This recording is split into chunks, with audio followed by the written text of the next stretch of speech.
Hello, and welcome back to Cheating Tales Hub, the place where we unravel stories of love, lies, and betrayal. Today's tale is one you won't want to miss, so stay tuned.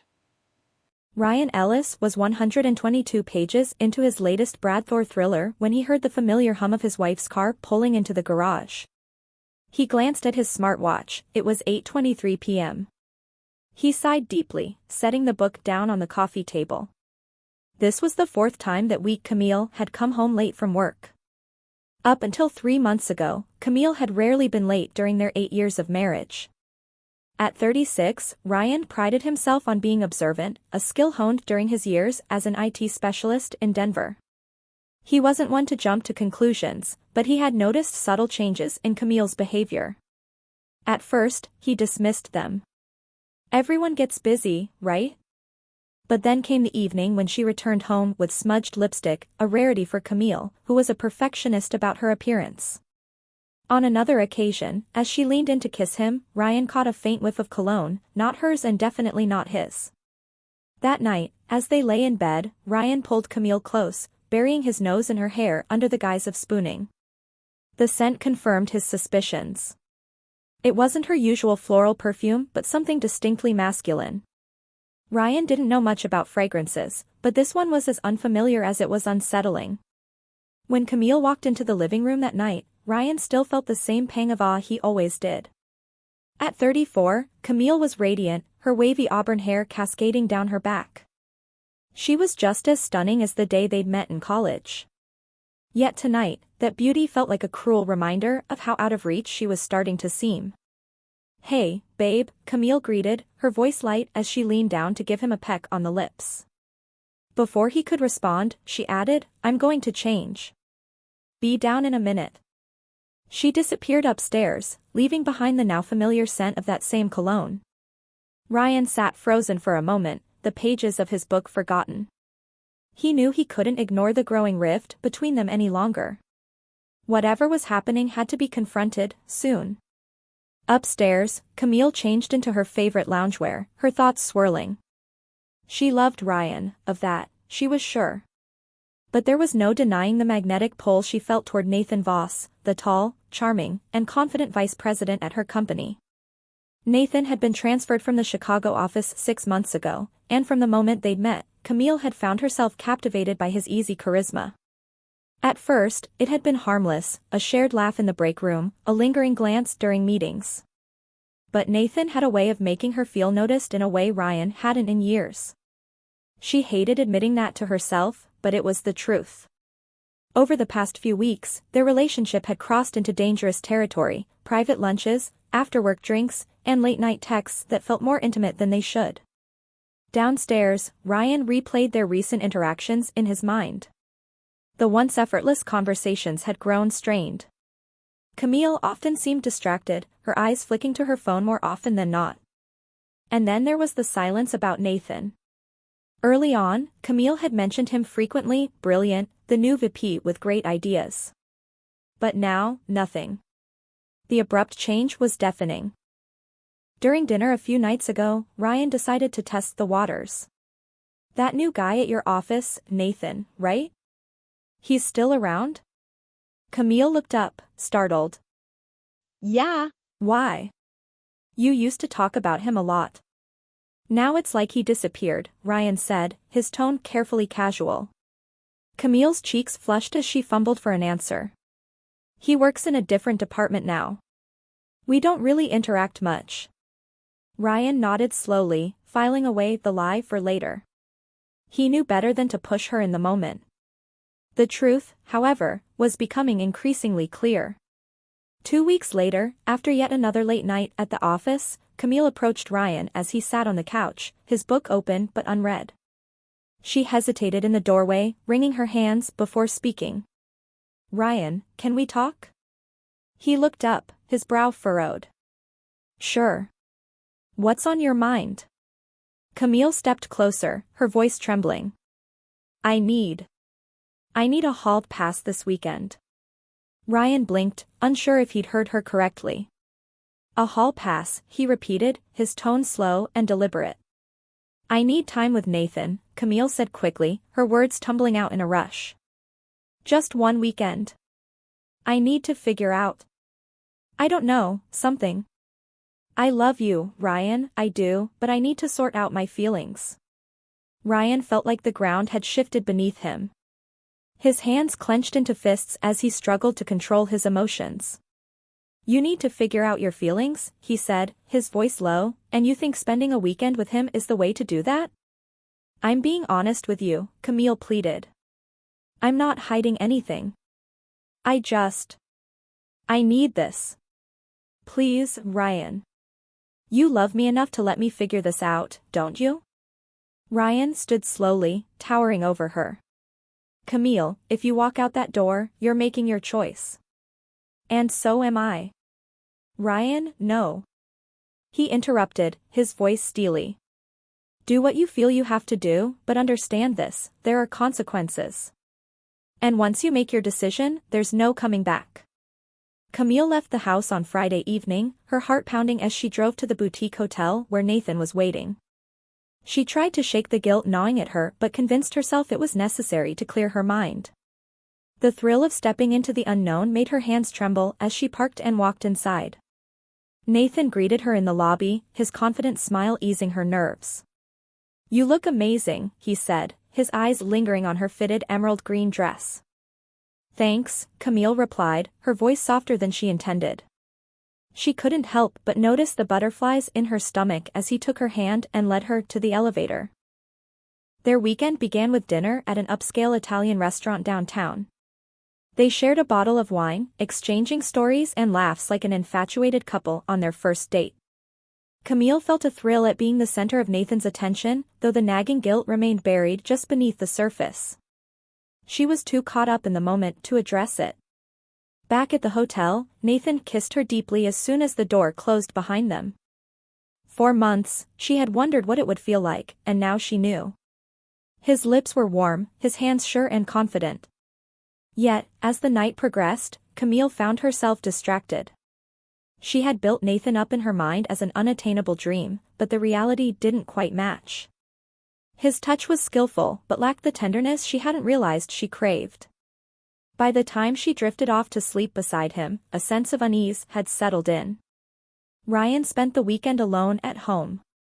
On Friday night, he ordered a large pepperoni pizza and cracked open a beer, trying to numb the pain of what he knew was happening.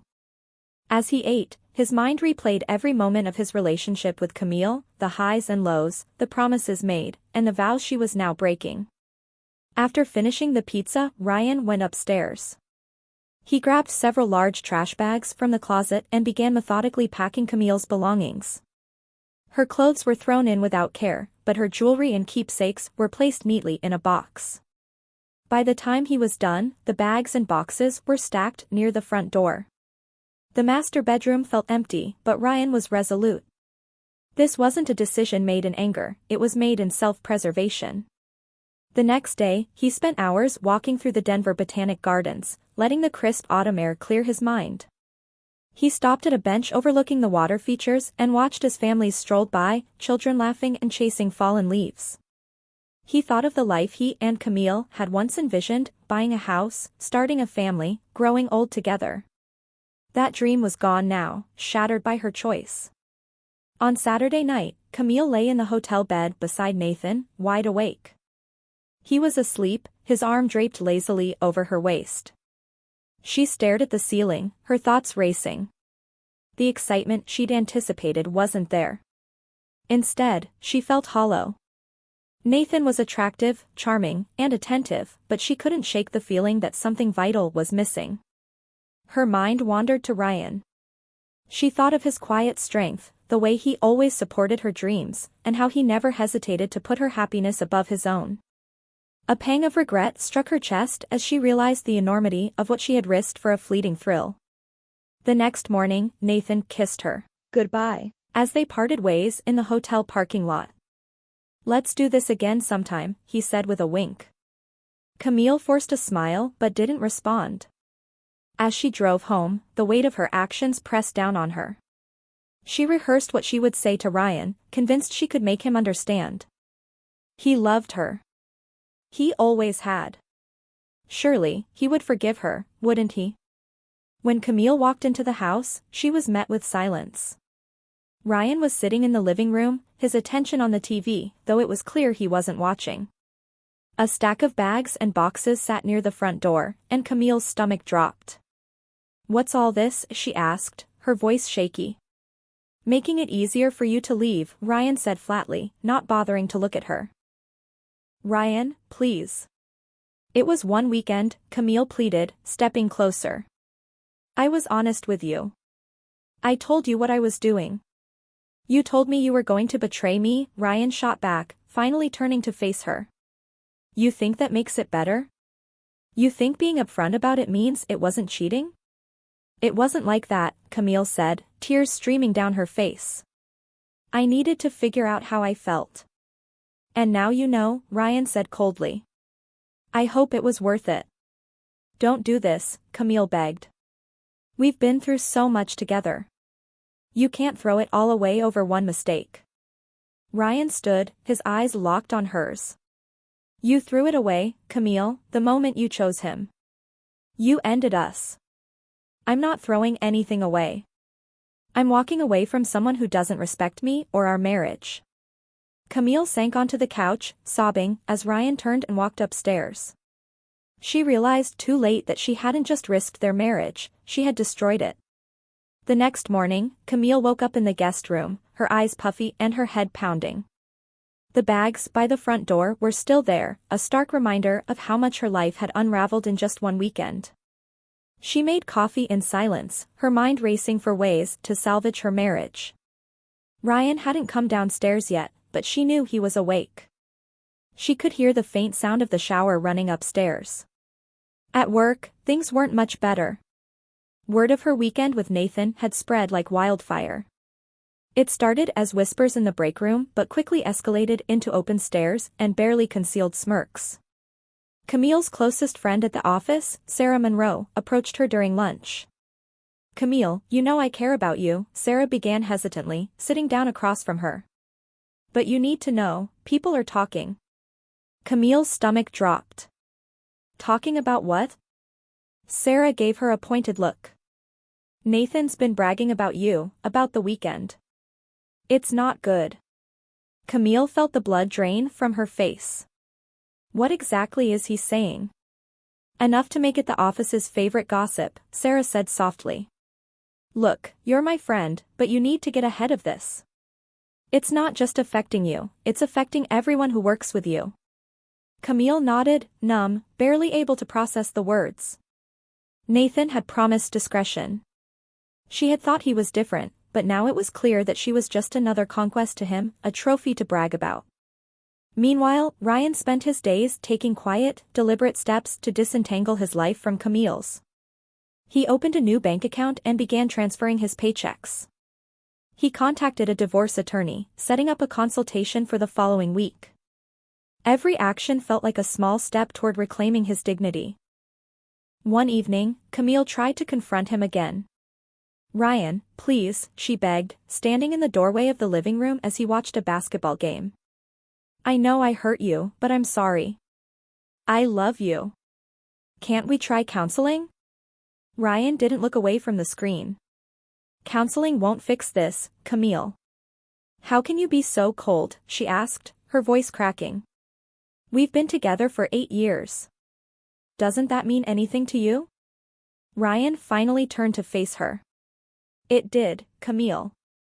It meant everything to me. That's why this hurts so much. But you don't come back from something like this. You didn't just betray me, you destroyed the trust we built together. I can't live like that." Tears streamed down Camille's face as she realized how resolute Ryan was. He wasn't angry or yelling, he was simply done. At the office, Nathan's arrogance began to catch up with him. His indiscretions with Camille had not gone unnoticed by HR, and the whispers among employees soon reached the ears of upper management. Camille wasn't the only woman he pursued, and complaints about his behavior began piling up. Within a month, Nathan was quietly transferred back to the Chicago office, his reputation in tatters. Camille's own career took a hit. Though she remained at the company, the humiliation of being the center of such a scandal made her workdays unbearable. When her manager suggested a transfer to the company's Austin office, Camille took it as a chance to start over. A few months later, Ryan's life took an unexpected turn. On a crisp Saturday morning, he met Claire Mitchell at a local farmer's market in Denver. She was 33, with warm hazel eyes and a laugh that lit up the room. Claire was an elementary school teacher who had recently moved to the area, and the two struck up a conversation over their shared love of fresh produce and coffee. Claire was nothing like Camille. She was down-to-earth, kind, and genuinely interested in Ryan's story. Over the next few months, they grew closer, their bond built on mutual respect and a shared understanding of what it meant to rebuild after heartbreak. In Austin, Camille lived a quieter life. She spent her weekends alone, reflecting on the choices that had led her there. She missed Ryan more than she could express, but it was too late to fix what she had broken. One evening, while scrolling through social media, she saw a photo of Ryan and Claire at a community event. They were smiling, their arms around each other, radiating happiness. Camille closed her laptop, tears streaming down her face. She had once had that happiness, and she had thrown it away for a fleeting thrill. She realized then that Ryan had been right. Her actions had consequences, and those consequences were permanent. A year later, Ryan and Claire were married in a small ceremony surrounded by close friends and family. They built a life filled with laughter, love, and mutual respect, welcoming their first child 2 years later. For Ryan, it was a fresh start, a life he had once dreamed of with Camille but now shared with someone who valued and cherished him. As for Camille, she eventually remarried, but her second marriage ended in infidelity. This time, she was on the receiving end of betrayal, and she finally understood the pain she had caused Ryan. Approaching her 40s, Camille vowed to live a life of integrity, even if it meant facing the world alone.